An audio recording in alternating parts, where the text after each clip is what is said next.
Okay, so let's take a look at the position time graph plotted below for an object. And we want to identify the velocity at different points in time and compare them based upon the shape of the graph. So let's look at each point and determine the instantaneous velocity by drawing a tangent line. So at A, the graph is flat, our tangent line is flat. B, it's decreasing a bit. C, it's decreasing even more. D, it's flattening out a bit. E, it's at a bottom.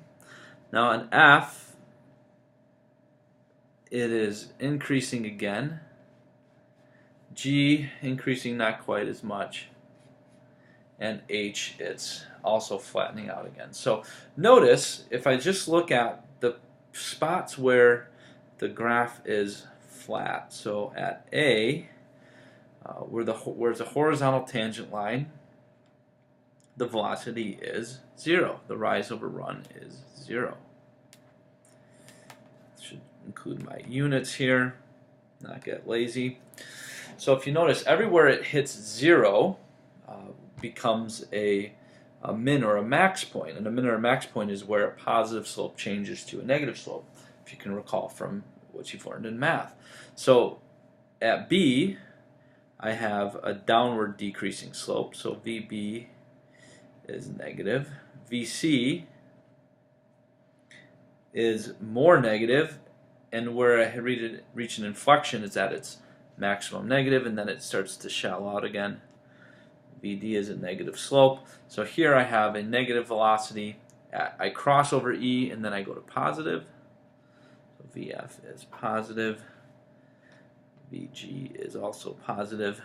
But notice you can use the slope to tell what's more, what velocity is greater than the other. So VF is greater than VG because it's a steeper slope.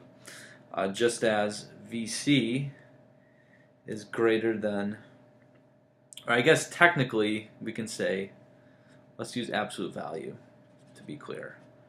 Absolute value of VC is greater than absolute value of VB, and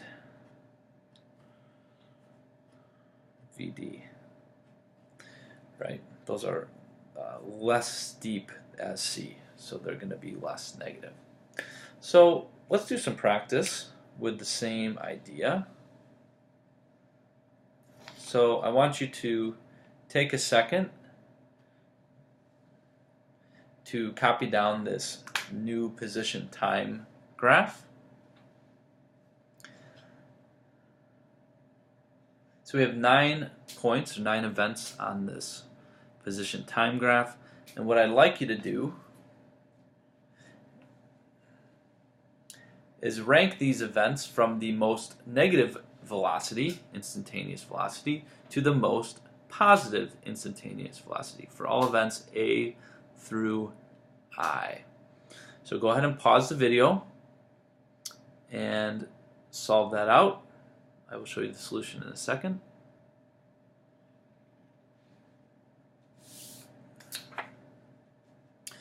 Okay, if we draw these in, from A to B to C to D to E to F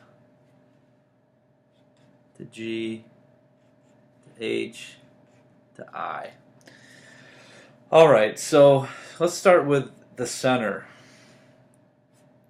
Our 3 places where the slope of the instantaneous tangent line is 0, C, E, and G. We have a 0 velocity. The 3 negative slopes, H, I, and D. D is less negative than H, is less negative than I, so this is the greatest. Then our 3 positive slopes, B is less positive than A, is less positive than F. Steepest, shallowest, steepest, shallowest. So there are your answers to the problem.